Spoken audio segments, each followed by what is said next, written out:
you're still, and you're a young man, you're a young adult, you're playing a grown up game. You could be able to take the hits and take the criticism. Right. Well, the natural thing to do, Kyle, on a collegiate level is to grade your kids out.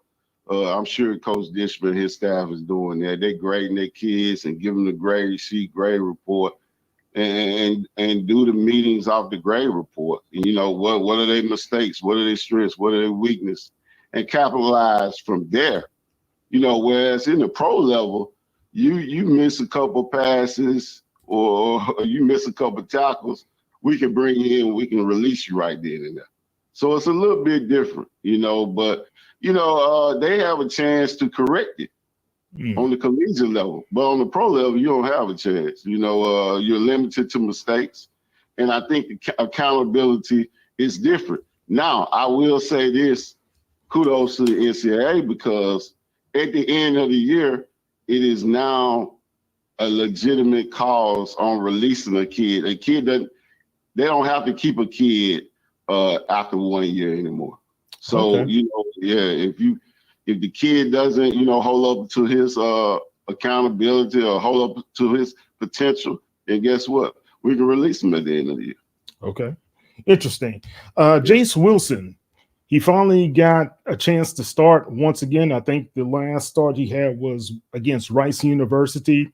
Tough outing then. He had a pick six and he sat down for the rest of the game and didn't play for 3 games until this game. And what were your thoughts about his performance? Yeah, I thought Jace had a great game. You know, he didn't make a lot of mistakes. He managed the game well. And, you know, when you look at the game, they dropped a couple of his passes. So I think it was around 4 or 5 drops, to be honest. Right. So I think he did a great job at the quarterback position. Look, clearly this game is a heartfelt loss to Texas Southern. Mm-hmm. But, you know, you just got to go in, put this one behind and regroup, learn from your mistakes.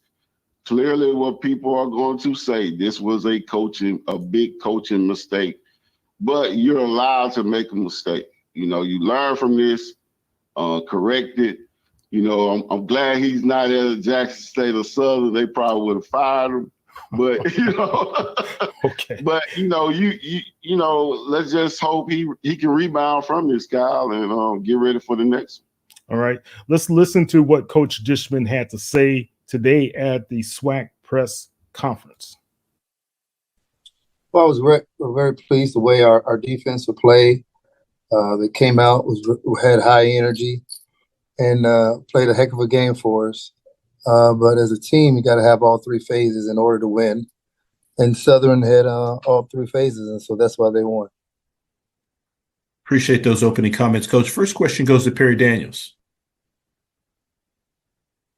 Good morning, Coach. Mr. Daniels.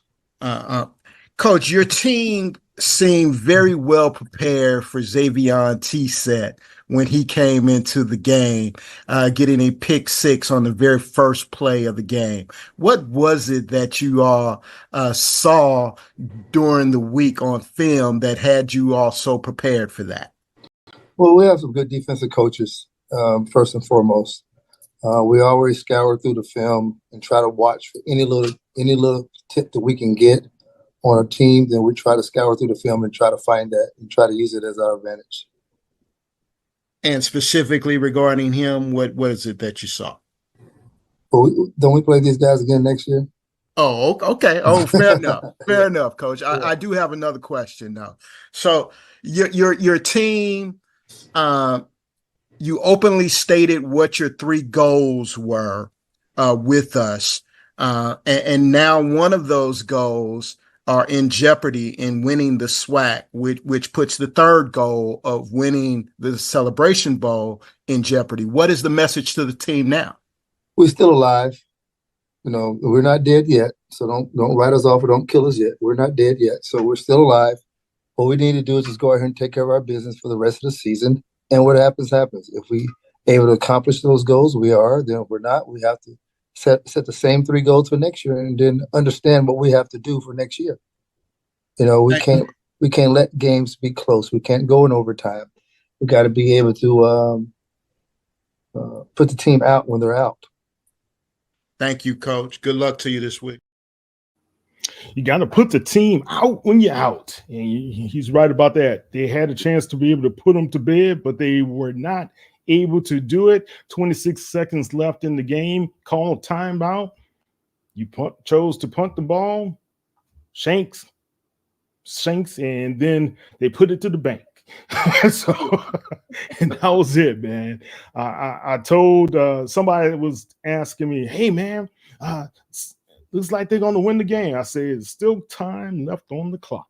It's always that way. And I'm a Saints fan, and I also report on the Saints, and I've seen strange things happen, Coach, and this is no different, man. And I saw how Texas Southern lost last season to UAPB. Last seconds, as well as they lost to Prairie View in overtime. Strange things can always happen. Look, we're going to be back in 2-2, so we can be able to finish up with talking about HBCU football. We got some exciting news about a couple of games, and we have some teams that perform very well and some players that perform very well as well. We'll talk about those guys in 2-2.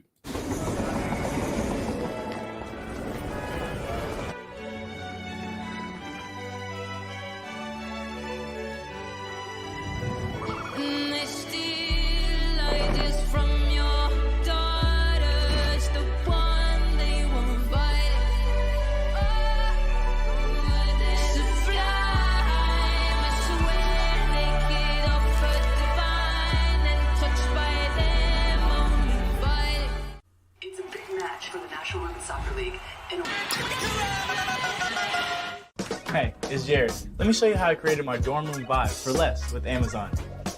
I have tons of different clothes. I have some pajama pants, more pajama pants. People say I have too much. I don't really listen to people. I love to journal. I got my gratitude journal. I got my mantra journal, and I got my 5-minute journal. And I got a package from Amazon. Let's see what we got for today. This is perfect. This is my journal that I journal about journaling. Dear Diary, I wish I had more PJs. Amazon fall favorites are here. Save on fashion, home, beauty, and more. Shop Amazon fall favorites now. When I push, I feel good. Push, push, push, push, push. When I push, I feel good. When I pull, I feel good.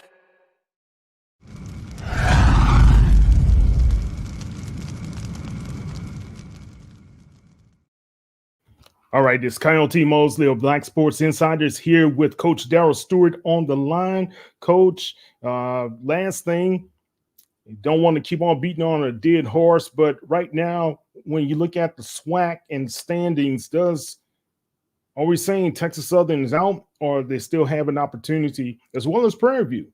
Because it's wacky in the SWAC West. It's going to be tough, Kyle. I think they should take one game at a time and see what kind of cards they're being dealt, because clearly they have issues in personnel problems, and they got to correct some things on special teams. So it's going to be tough. I think the West right now is going to be decided between Southern and Alcorn. Okay, all right. So the Braves are going to, I guess, fulfill all the dreams from the coaches and the SIDs at the beginning of the season when they were chosen to be the representatives out of the SWAC West. But we got a showdown that's coming up in in your neck of the woods there, Coach, with your alma mater, Jackson State. Yes, sir. All right. FAMU, Jackson State. How you see it, man?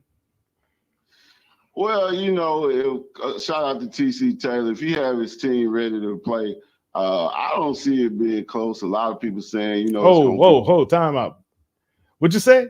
Jackson State, you don't see it being close? What? I don't see it being close. I give a lot of credit to Coach Coles. He doesn't have the team that Coach Willis Simmons had, but he's doing an excellent job of coaching. He's doing an excellent job of managing the game.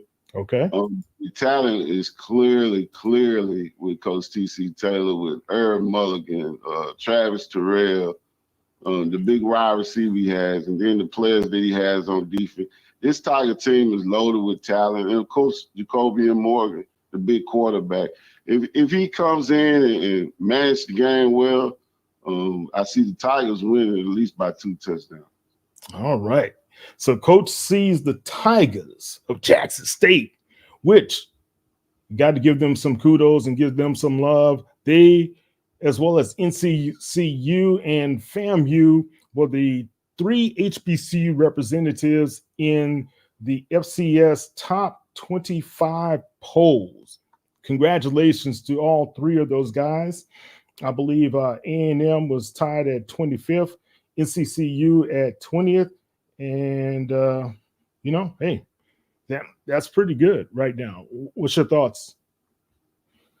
Yeah, anytime you can have 3 of the top teams in the top 25, it shows the leadership and the character of all 3 HBCU teams.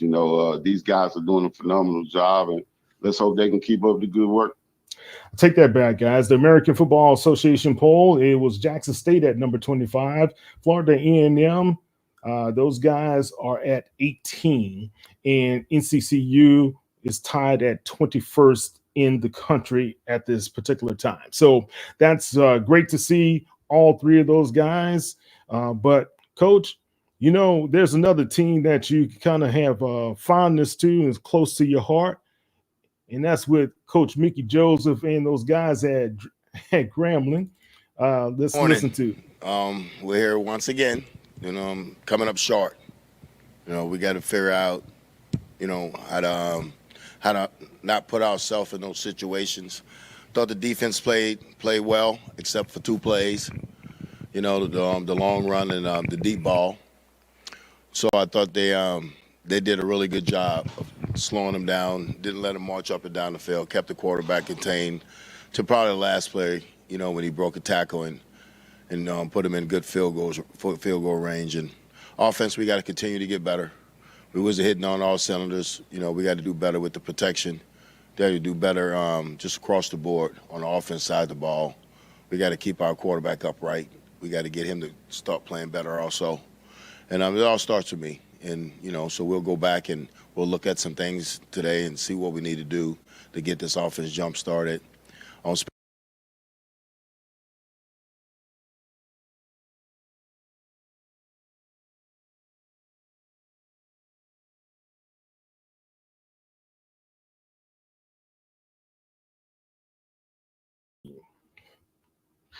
Well, right now, I think they're trying to do something that Miles is not accustomed to doing. What is that?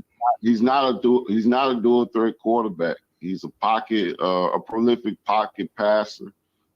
He's a pro style quarterback. He needs to be on the center. But they see a different style in it. And right now, I don't think that's working or that fits his skill set.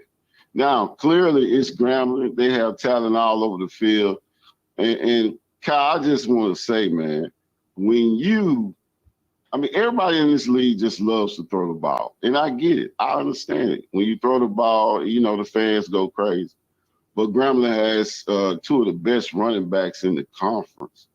And when they went away from the run, I thought they just gave Alcorn life because they were getting 10, 15 yards of pop running the ball, and they just went away from it. And, why is that happening, though, Coach? Because it also happened sort of in the Texas Southern game. You heard Coach Dishman talking about Atheon Renfro. He did a great job. He was outrunning guys. He was like a hybrid between Marshawn Lynch and the bus there, right? He was really giving it to them, and then all of a sudden they got away from him. Yeah. Well, now the receiving core are better in the conference. Receivers are getting drafted at a high rate in our conference now. Back in the old days, you had those first round of guys going in the first round. It's getting kind of back like that. And so I think the coordinators are past happy now But the running back position is coming back. And so we got some great running backs in this league. I think these coaches need to give the ball to their running backs. I know it's not exciting football, but you can clearly see when these guys touch that ball.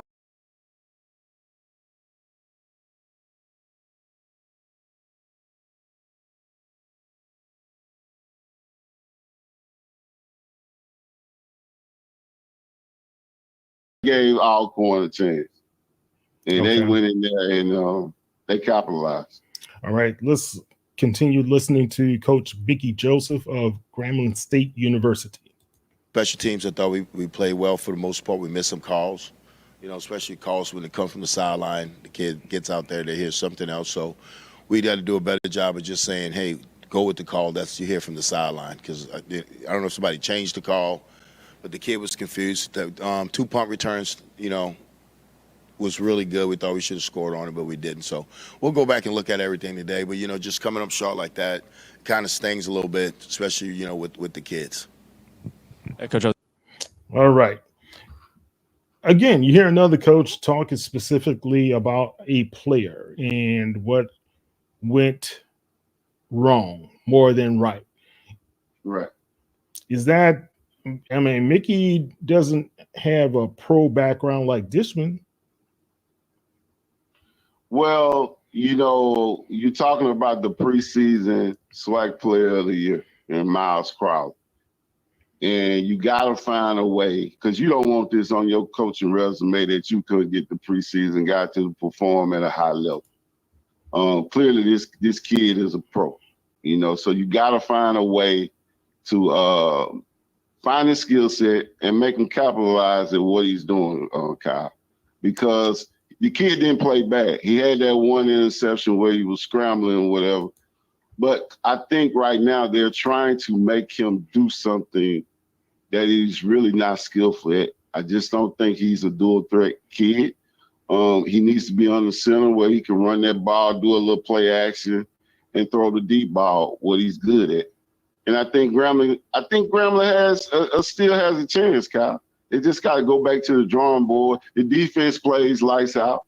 Coach Doolin and that offense has to get it together. And I'm quite sure he's going to do that. But right now, I think it's just not Grambling. I think a lot of our teams they love to throw the ball, man, when they have talented running backs like Texas Southern, Grambling, and Jackson. Is that why you feel there's a inconsistency in some of the offensive outputs that we're seeing right now in the SWAC?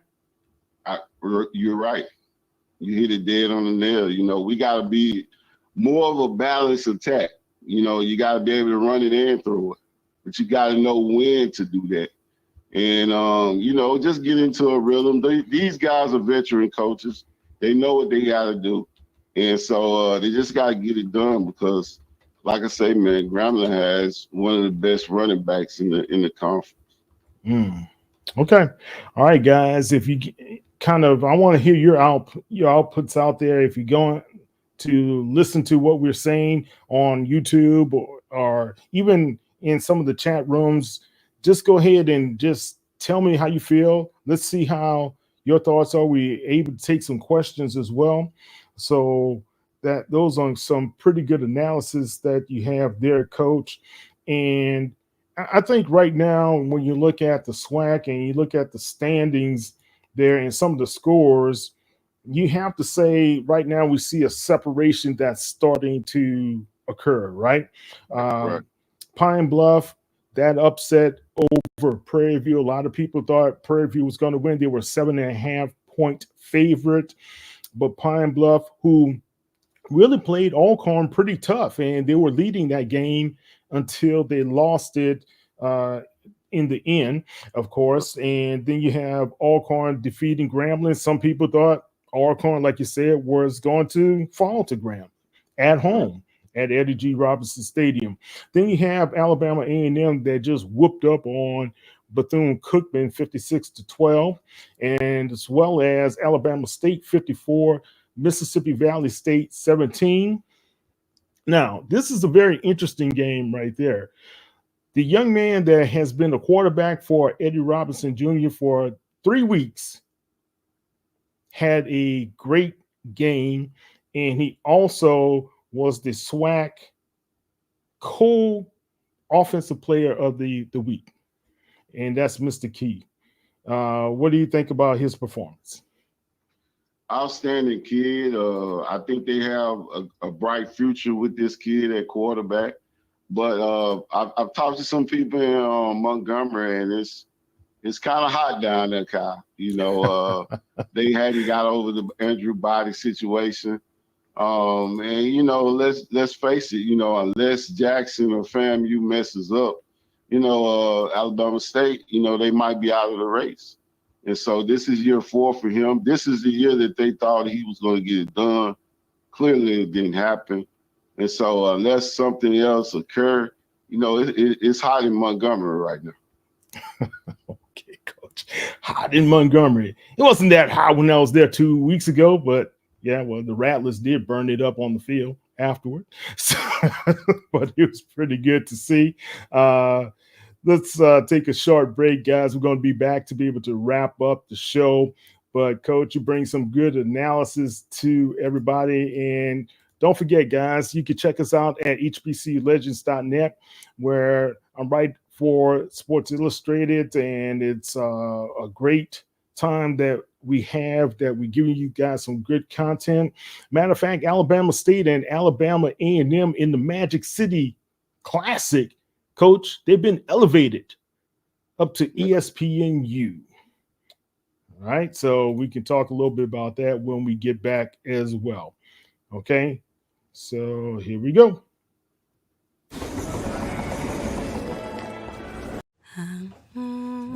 This is it. Our last night sharing a room. Tomorrow we'll be in our new home. They told you buying a home would take years, but didn't help you start. Still, you kept trying. You'll have a yard to play in, a place to dream. Hope makes it happen. With tailored mortgage solutions, Hope Credit Union makes home ownership happen for thousands of people, regardless of income or credit. Brighter futures begin with Hope. Is that your new Nissan Rogue? Yeah, crazy story. So this morning, I'm at the Nissan Thrill of Summer sales event, taking a test drive. When Dave, the sales guy, is like, "You're gonna love this." He shows me the best-in-class fuel economy and lets me know it's recommended by Consumer Reports. When Dave says, "These cars are going fast," first of all, I knew I had to have that Rogue. I mean, guys were...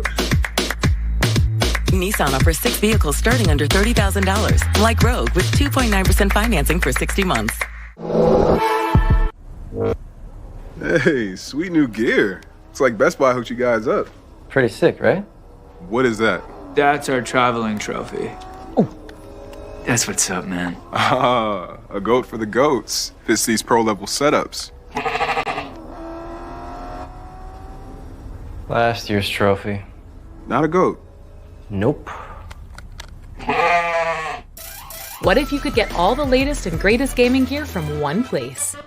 Time to call a credit repair company to fix my credit. Hold the phone, man. You can do it yourself with Credit Versio. That's way too hard. Call the credit repair company. Most credit repair companies only work on 1 or 2 accounts at a time, making it slow and expensive. You won't figure that out for months. Ignore him. Credit Versio's brilliant software scans all 3 credit bureaus, finds the accounts that are hurting your score, and guides you through the entire process. Anyone can do it.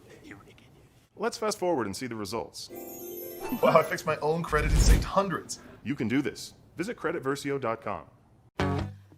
Come to McDonald's and treat yourself to the Grandma McFlurry today. All right, Coach Daryl Steward is on the phone with us, and Coach Chinnisberry had a bye week. I wanted to kind of play a little bit about what his thoughts were going into that bye week. Guys were cramping. I mean, it was a tough, hard-fought victory, and that brings us closer as a football team. It really does, and getting them to believe and getting the mindset right, awesome. Because it was so many situations in that game where we had a chance to put that team away, but they just kept. We were shooting ourselves in the foot quite a bit, but they just kept on plugging along. And kudos out to Coach. I tell you what, I had to spend a lot of time with Coach prior to the game, Coach Wilder, Bobby Wilder, which is a longtime vet in his coaching profession, and spent a lot of time with him after the game. And then he sent me a message that really made me feel proud about the football team. He had sent me a message yesterday just talking about how well coached we were and how hard our guys played. And, he looks at our football team as, one of the top programs in the FCS. I mean, and that was kudos just hearing it come from him. And I think we're heading in the right direction. Are we there yet? Absolutely, we're not there yet. We still have some growing pains that we're trying to figure out and learn and grow. And when you're building, the culture that you want to build, it takes time to build it the way you want it. But I think we're heading in the right direction. But that win really brought us closer, and it was good for our conference as well. To be able to represent the MEAC and go out of conference and win against a good OVC team, it brings joy to my heart, but it also brings pride and resilience and love amongst our program.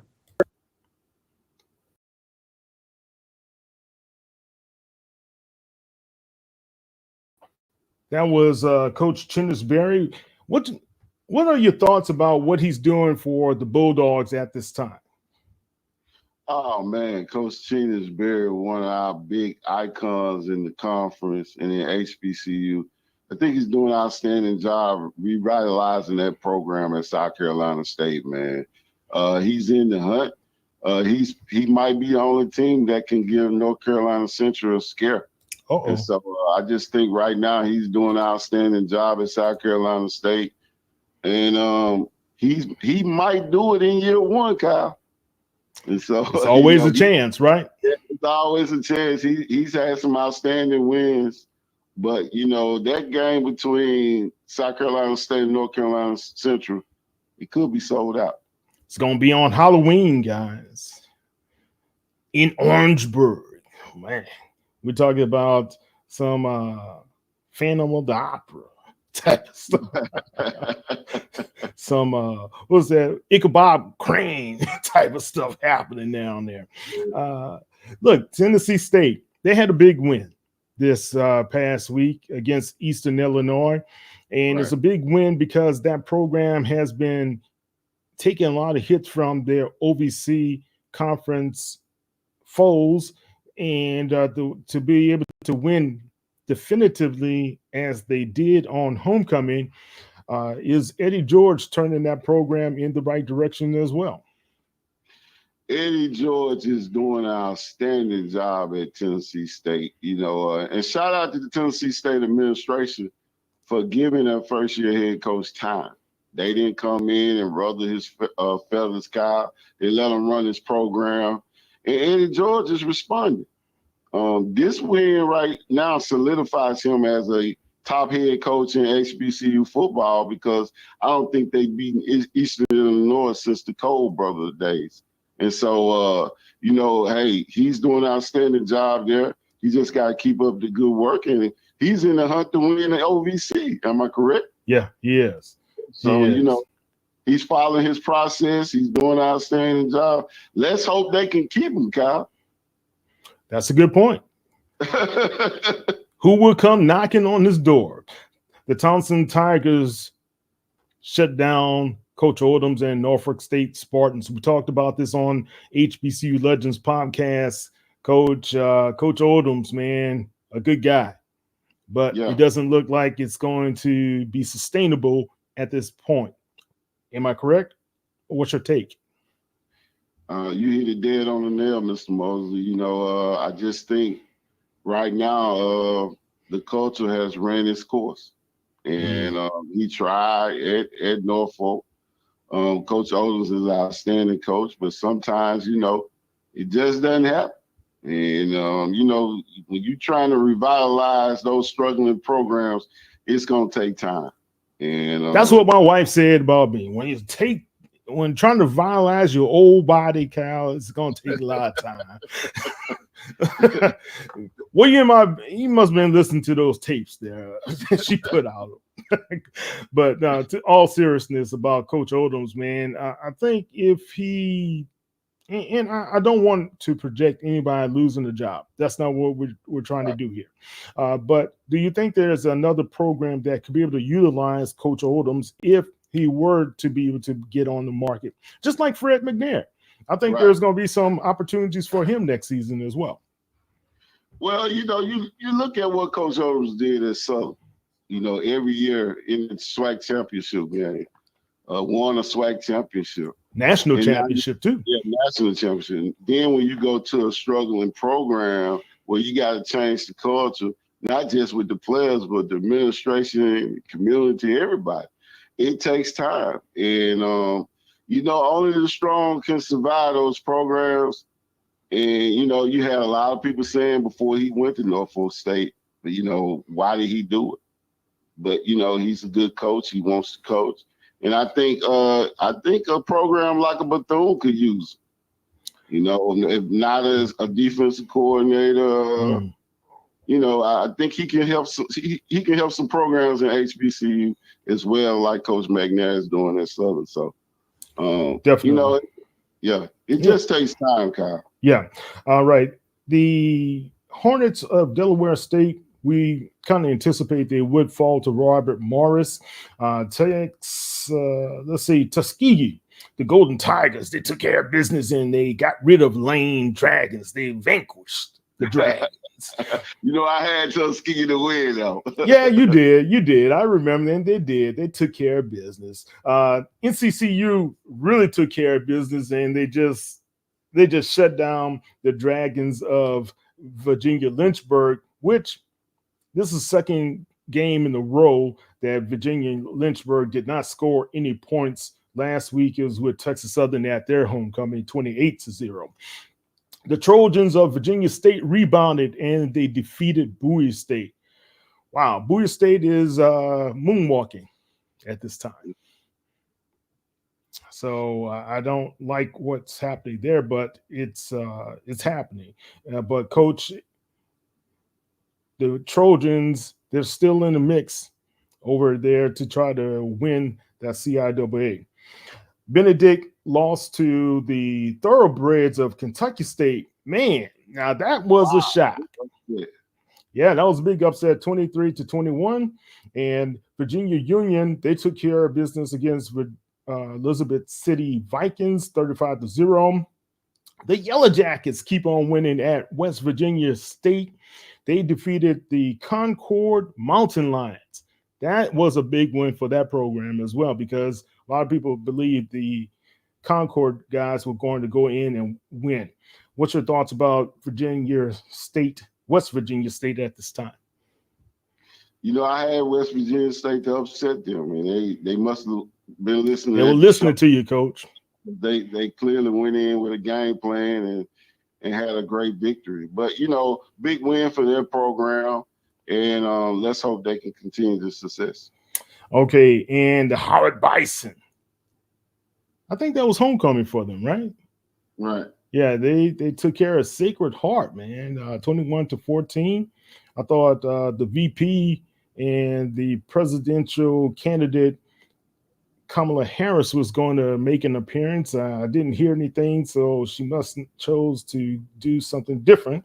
Winston-Salem State, the Rams got back in the winning column against Shaw Bears, 34-14. All right, Coach, let's kind of wrap this up right now.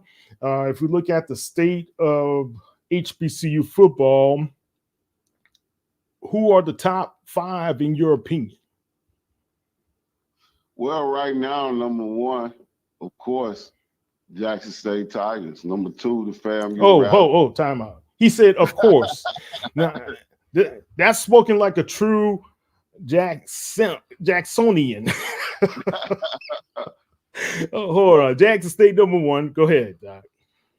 FAMU at 2. FAMU number 2. All right. And then I have Alcorn at 3, Southern University at 4, and Grambling State at 5. Okay, hold on. Let's go over this again.